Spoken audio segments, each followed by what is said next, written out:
Bonjour à toutes et à tous, Valentin Franc pour vous retrouver pour ce webinaire spécial rapport NFP. Alors sans plus attendre, on commence par le versement égale ce risque. Ensuite, on va pouvoir faire un briefing de ce que nous attendons pour ce rapport du mois de mars. Alors le trading avec effet de levier amplifie toujours les gains et les pertes. Un compte risque limité présente un risque de perte du capital investi. L'investissement sur compte titre présente un risque de perte en capital. IG fournit exclusivement un service d'exécution d'ordre. La présentation est indicative et ne saurait être considérée comme un conseil ou une recommandation. Alors avant de poursuivre, on va regarder un petit graphique que j'ai réalisé il y a un petit instant. Voilà, donc normalement vous devriez tous le voir. N'hésitez pas à partager, à commenter si vous pouvez me confirmer que l'image et le son fonctionnent. Comme ça permettrait de pouvoir continuer ce point de marché. Donc, en attendant, je ne sais pas si vous voyez cette slide, mais c'est les 6 derniers rapports NFP avec la moyenne de 2007 et on peut voir que la prévision pour ce mois de mars est légèrement supérieure à la moyenne de 2007 qui est de 175 000 créations d'emplois. Donc le consensus stable pour 185. 185 soit Bloomberg ou Reuters, mais ce n'est pas que le rapport NFP qui attend le marché. En fait, c'est bien plus que le rapport NFP, c'est l'évolution du salaire aux États-Unis, parce que c'est la constante, la plus proche, et celle qui influence le plus l'inflation. Voilà, on a le taux de chômage, on a le rapport NFP, mais on a également le salaire qui est publié dans le même temps, donc à 14h30 heure française, lors du rapport NFP. Voilà, donc on va voir ça dans un petit instant. On passe donc sur la plateforme, parler de notre calendrier économique. On va se mettre que sur le dollar. Donc, calendrier économique, vous voyez que variation de l'emploi non agricole, donc en clair le NFP, 185 000 créations d'emplois contre 313 le mois précédent. Ensuite, nous avons le taux de chômage qui est attendu en baisse à 4% contre 4,1 le mois précédent. Et forcément, un salaire qui tend à augmenter. Parce que moins il y a d'offres de main-d'œuvre, plus les entreprises payent leurs salariés pour les garder dans les entreprises. C'est l'offre et la demande. C'est le marché de l'offre et de la demande, que ce soit pour les capitaux ou pour le marché de l'emploi. Donc moins il y a d'offres de main d'œuvre, plus le salaire et donc le prix en clair augmente. Voilà, donc le salaire horaire moyen mensuel attendu en hausse de 0,3%. Donc comme ce fut le cas en janvier et février, le mois précédent il y avait une hausse de seulement 0,1, donc on avait un ralentissement du salaire. Et sur un rythme annuel, une hausse attendue de 2,7 de la part de Reuters et 2,8 me semble-t-il pour Bloomberg. Voilà, donc en clair une hausse en tout cas, ce qui est sûr par rapport au mois précédent qui était à 2,6%. Donc c'est ce salaire horaire moyen qui devrait avoir le plus d'impact sur le marché. Voilà, c'est celui que nous surveillerons en priorité. Alors au niveau de la plateforme, nous sommes sur Pro Real Time, on a un graphique avec le DXY, un graphique avec l'euro dollar, un graphique avec l'once d'or. Pour faire un petit briefing, en clair, si on a un salaire horaire moyen et globalement un rapport NFP avec un taux de chômage qui suit les anticipations, voire même dépasse les estimations, on aura une hausse du dollar. Dans le cas contraire, on aura une baisse. Et donc si on a une hausse du dollar, on a une baisse de l'euro qui est au milieu et une baisse de l'or. Et à l'inverse, si on a une baisse du dollar suite à de moins bons résultats que prévus, dans ce cas-là, on aura une hausse de l'euro et une hausse de l'or.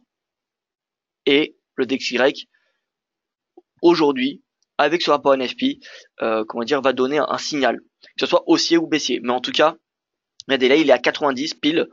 Le breakout d'hier, pour moi, je ne l'accorde pas, étant donné que c'est de 0, vous voyez, 90,04 points. Donc, honnêtement, c'est pas vraiment un breakout. Voilà, un vrai breakout, c'est vraiment avec un chandelier qui casse la résistance. Or là, on n'a pas vraiment de cassure. On peut dire que c'est une clôture au niveau de la résistance. Voilà. Donc soit on a un breakout, on a confirmation du breakout ce soir, ou soit on a un avalement baissier. Et dans ce cas-là, signal baissier jusqu'à 88. Voilà. Donc au niveau des objectifs pour le NFP, on a un prix d'ouverture, un plus haut. Donc là on a deux bornes. qu'on peut exploiter pour le DXY. Ici, c'est pareil. Plus bas, prix d'ouverture, plus bas. Et là, on va prendre celui-ci. Et voilà, le plus bas de la journée.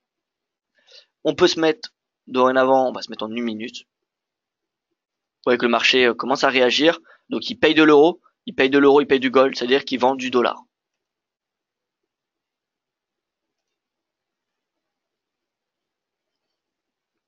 Alors, pour ceux qui tradent le NFP, n'hésitez pas à donner votre stratégie. Pour ceux qui tradent le NFP, choisissez le produit le plus liquide. Le produit le plus liquide, c'est l'euro ou l'or, hein, c'est pas le DXY. Donc, pour limiter le slippage, tout simplement. Voilà. Donc, on va se mettre sur 50 unités. Vous voyez que là, ça se voit, hein, les problèmes. C'est normal, hein, c'est tout à fait normal. Mais voilà, on voit bien que l'euro et le gold a beaucoup plus de cotation. Or, c'est beaucoup plus assuré, on va dire, sur le DXY. Donc, on va garder le DXY en 5 minutes si on sait pas, ça ne sert pas à grand chose d'avoir des gros chandeliers comme ceux-là, donc, comme ceux-là, pardon. On va garder le DXY en 5 minutes, mais on garde l'euro dollar et l'onzor en 1 minute. Donc, en clair, soit l'onzor revient à 1328. Alors, pourquoi on n'a pas, alors, d'accord. Soit l'onzor revient à 1328 si on a un mauvais NFP, soit il revient à 1322 si on en a un bon. Un bon, c'est quoi? C'est un NFP, et bien évidemment, quand je dis NFP, c'est avec le taux de chômage et le salaire horaire moyen. Donc ces trois données-là. Hein. Donc s'il y a les trois données qui sont aux estimations ou au-dessus, c'est un bon NFP. Et donc, voilà, on a une hausse, donc voilà, on a les deux bornes qu'on peut voir. Voilà, donc là, on a des résistances intermédiaires. Hein. Sur l'euro, on a 1, 22,55. On a cette oblique haussière qui a été brisée hier, mais qui venait chercher tous les points bas depuis la nouvelle impulsion qui avait débuté en décembre. Et pour l'once d'or, donc on a ses supports à 1323, ses résistances à 1327. Voilà. Et à mon avis, il y a de fortes chances que l'once d'or ira chercher l'une ou l'autre, enfin la résistance ou le support. L'euro, ça me semble assez loin quand même, les 1,2290. Vous voyez, même s'il y a un mauvais NFP, ça me semble assez loin. Mais bon, tout reste possible.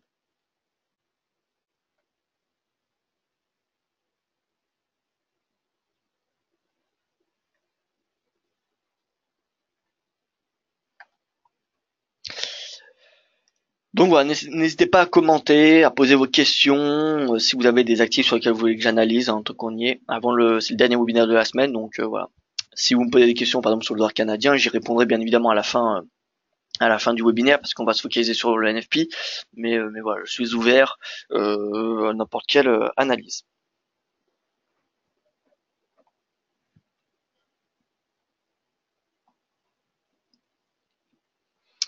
Alors pour suivre, pour avoir la donnée en temps réel, moi ce que je vous conseille, c'est de regarder sur Twitter, parce que sur Twitter, ça va extrêmement vite. Il y a souvent des robots qui tuent automatiquement, donc voilà. Alors que sur les pages web, ça demande un petit peu de rafraîchissement, donc ça prend un petit peu plus de temps. Voilà, c'est une astuce. C'est une astuce qui vous permettra de gagner un peu de temps et d'avoir l'information un petit peu plus rapidement. Ah, donc en fait, on a une estimation Bloomberg 185 000, Reuters 195. Alors, voyons ça de plus près, parce que nous, c'est, vous voyez, données fournies par Thomson Reuters, et donc on a 185 créations d'emplois, donc je ne sais pas où cette information est sortie. Pour moi, c'est bien Bloomberg 185 et Reuters 185. En effet, c'était 195 ce matin sur Reuters.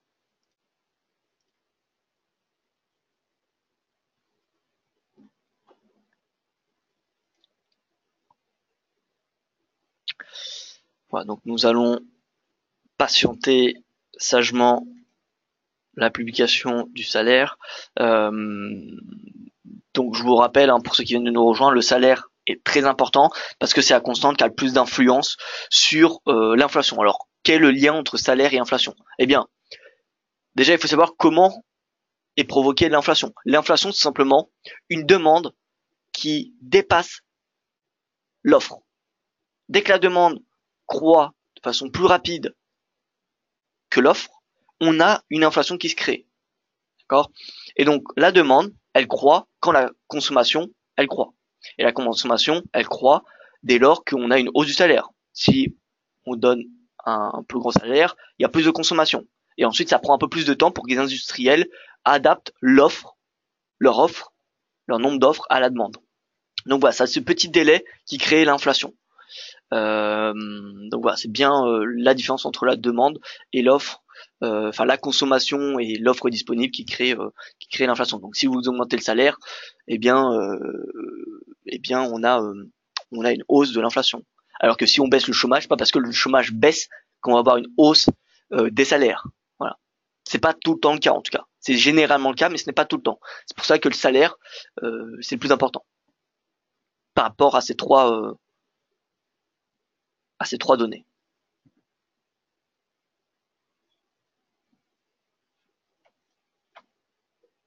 C'est pour cela également que les indicateurs de consommation, donc les ventes au détail, etc., donnent des bonnes informations. Enfin, ça permet de spéculer un petit peu, de permettre aux spéculateurs d'adapter leurs prévisions d'inflation. Si on a une hausse des ventes au détail, eh bien, on aura probablement une inflation. En tout cas, ça augmente les chances d'avoir une inflation qui accélère. Voilà. Et pareil pour les PMI. Pour les PMI, plus ils sont forts, plus il y a de la production. S'il y a de la production, c'est-à-dire qu'il y a de la demande. Vous voyez. Donc c'est tous les enjeux de ces indices PMI qu'on n'a pas forcément, qu'on donne pas forcément beaucoup de crédit par rapport à l'IPC, mais ça permet justement de spéculer sur, d'anticiper ces chiffres inflationnistes, parce qu'ils ont tendance à ressortir, à être publiés avant l'IPC, etc. Regardez les ventes au détail. Les ventes au détail ont été publiées en début de semaine pour les États-Unis. Donc voilà, ça donne quand même, ça permet d'anticiper. Alors, les chiffres sortent dans 3 minutes, dans 3 petites minutes.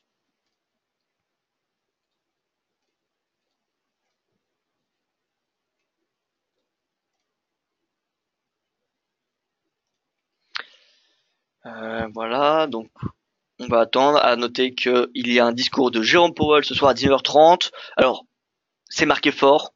Honnêtement, ça ne devrait pas être très important. Give speech on economic outlook. Donc ça devrait être finalement, un discours sur les prévisions économiques. Donc, en fait, si c'est important. Moi, quand j'ai été sur le site de la Fed il y a de ça quelques jours, c'était pas le même titre. Donc voilà. Donc finalement, oui, ça va être une annonce assez importante pour ceux qui viennent de nous rejoindre. Donc voilà. Et pareil, crédit à consommation, ça c'est important. Parce que qui dit des crédits à consommation en hausse, dit consommation à la hausse. Et donc, potentiellement une inflation qui va piquer, qui va augmenter. Les chiffres ne sont plus qu'à 2 minutes. 2 minutes d'être publiés. Hop.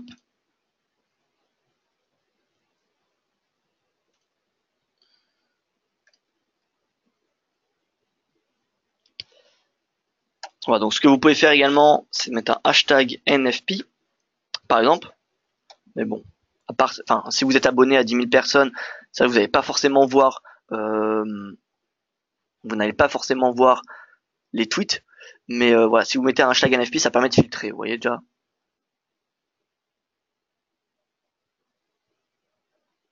Voilà, donc on aura des informations qui vont ressortir assez rapidement. D'ailleurs, Twitter est une bonne source d'information. Alors, faut bien évidemment toujours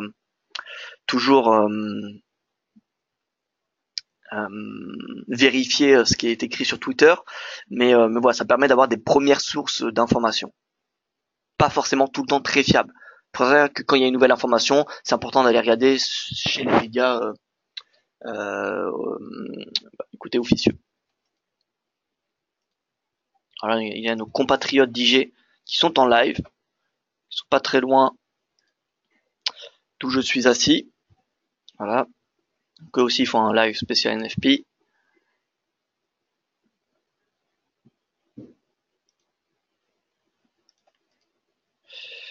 Donc voilà, 13h30, ça devrait être sorti, on va se mettre sur la page d'accueil. Alors non, pour le moment. On a encore les grèves des SNCF qui sont devant nous. Donc, NFP. Récemment. Apparemment, nous avons rien. Ou 102 000 créations d'emplois. A priori. 102 000, donc c'est bien en dessous du consensus. Bien en dessous du consensus. Alors, qu'est-ce que dit le marché? Eh bien voilà, baisse du DXY, hausse de l'euro.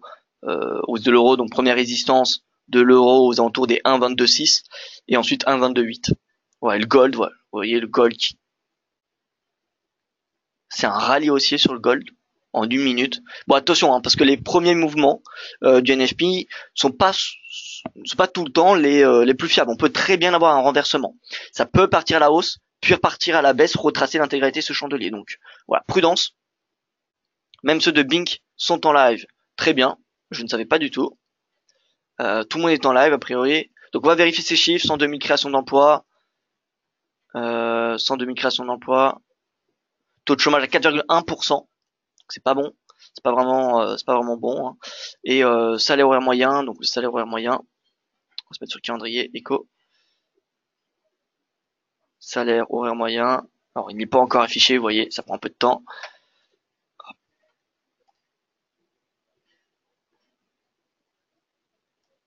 Ah, donc sans Bloomberg qui confirme 103 000 créations d'emplois dans le secteur non agricole, salaire à 4,1% et payroll 2,7% sur un rythme annuel. 2,7, ce qui est au consensus, mais ce qui a priori ne permet pas au marché de progresser. Voilà. Donc il faudra se contenter d'un mauvais rapport NFP a priori, ou en tout cas regardez. Il y a le DXY qui a déjà retracé, le gold ne l'a pas encore retracé, mais voilà, regardez l'euro. L'euro, on a finalement l'euro qui a totalement retracé sa baisse. Bon, moi personnellement, j'estime que ce rapport NFP est plutôt moyen. Certes, on a un salaire horaire moyen qui tend à la hausse, mais par contre, on a un taux de chômage qui est neutre, qui est inchangé, et on a un rapport NFP qui est à 103 000. Alors pourquoi, je ne sais pas pourquoi c'est marqué 102 000, 103 000 au lieu de 188, ce qui est 3 fois moins quand même que le mois précédent. 3 fois moins que le mois précédent, un taux de chômage inchangé. Certes, on a un salaire moyen qui est à 2,7% d'après Bloomberg, ce qui est aux estimations. Donc voilà, ça devrait permettre un petit peu d'augmenter l'inflation, mais en tout cas beaucoup moins que ce qui était prévu par le marché initialement. Beaucoup moins, pourquoi? Parce qu'on a un taux de chômage qui est inchangé finalement. Donc à terme, le taux de chômage inchangé ne fera pas de pression sur les salaires.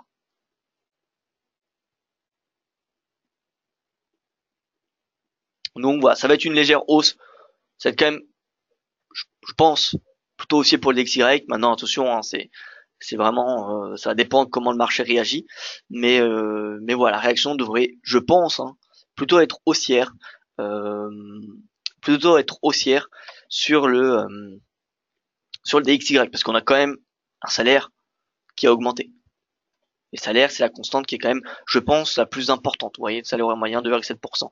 Donc chiffre vérifié, 2,7%. Bon, a priori, pour le moment, le marché, il est plutôt déçu. Hein. Vente du dollar, hausse de l'euro, hausse du gold. Donc, bon, pour le moment, c'est plutôt baissier pour le dollar. Plutôt baissier. Encore une fois, je n'anticipe pas un momentum très important vu des chiffres. Chiffres qui sont mitigés. Donc, l'euro, forte résistance autour des 1,22,6, puis 1,22,8. Donc voilà, à vous de surveiller ces deux résistances. Si on a une cassure des 1,22,6, pourquoi pas le shorter 1,22,8. Mais c'est pas non plus médiocre comme rapport NFP. Alors, le NFP en lui-même, il est vraiment pas bon. 103 000 créations d'emplois, c'est en dessous de la moyenne de 2007, c'est en dessous du consensus, c'est en dessous de la précédente publication, donc concrètement, c'est mauvais. Mais par contre, encore une fois, en termes du salaire, quand même plus 2,7% du salaire horaire moyen sur une année, c'est quand même très bien. Voilà. Et ça devrait permettre à l'inflation de croître. Voilà. Donc je pense que cette réaction du marché n'est pas totalement proportionnée, mais comment dire, a priori, c'est plutôt baissier, donc faut se mettre dans le sens de la tendance. Voilà, l'euro, le gold continue à progresser après ce rapport NFP. On va attendre quelques instants pour voir la décision. Alors un rapport NFP, sachez qu'il peut être retracé en l'espace d'1 à 2 heures, hein. C'est-à-dire que là on peut avoir un mouvement haussier qui va durer 15 minutes et les 45 prochaines minutes, le cours va revenir à son prix pré NFP. Voilà, donc c'est possible, hein. C'est tout à fait possible, c'est même c'est vu régulièrement, alors pas tout le temps, mais régulièrement. Bon, en tout cas le marché, on est à plus de 5 minutes après ce vote du NFP et le marché est clairement déçu, hein. Regardez le dollar. Le dollar qui euh, baisse de 0,21%. 0,21% en 5 minutes. Donc il perd quand même 0,19 points. Et il réintègre 90, c'est ça qui est le plus important. Ce sera la clôture de ce soir. Ce soir, la clôture américaine. Est-ce que le dollar va clôturer en dessous ou au-dessus de 90? S'il clôture en dessous, nous n'aurons pas le signal haussier du dollar nécessaire pour le payer face à des devises comme par exemple l'euro. Voilà, tout simplement. L'euro-dollar sera impossible de le vendre si on n'a pas le DXY qui casse les 90. Tant qu'il reste en dessous des 90 sur une unité de temps journalière, pour moi l'euro-dollar il ne faut pas le toucher, ou alors c'est, je pense, un peu trop risqué. Regardez l'euro-dollar comment il a parfaitement tenu cette résistance, cette oblique. Alors cette oblique nous allons faire voir en 1 heure. Non, même pas en 1 heure, en journalier. Ça doit être 4 heures, pardon.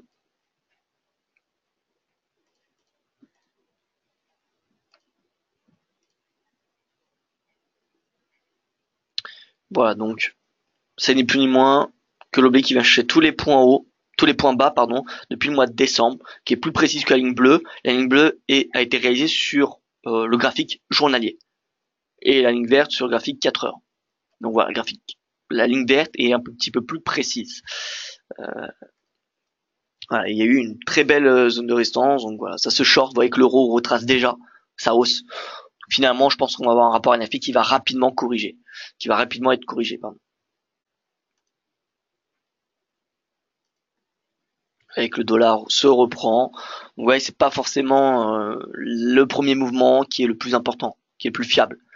À part si on a vraiment un NFP qui ne laisse aucun doute, c'est-à-dire soit très bon, soit très mauvais. Or là, c'est quand même, je le rappelle, mitigé. Salaire horaire moyen qui est quand même à 2,7%, c'est près des plus hauts depuis 2009. Et un taux de chômage, taux de chômage qui est inchangé, et un rapport NFP qui est 3 fois plus faible que la précédente publication, qui est également en dessous de la moyenne de 2007 et en dessous du consensus, que ce soit Bloomberg ou Reuters. Voilà, écoutez, pour ce point de marché spécial NFP, je vois qu'il n'y a aucune question. Donc écoutez, tant mieux, j'estime que ça a été clair. En tout cas, si vous en avez, n'hésitez pas à me les poser sur les réseaux sociaux. Je vous souhaite une excellente fin de journée, surtout un excellent week-end, et je vous dis à lundi matin, pour mon prochain point de marché quotidien qui a lieu tous les jours de la semaine à 9 heures heure française. Voilà. Merci pour votre attention et à lundi.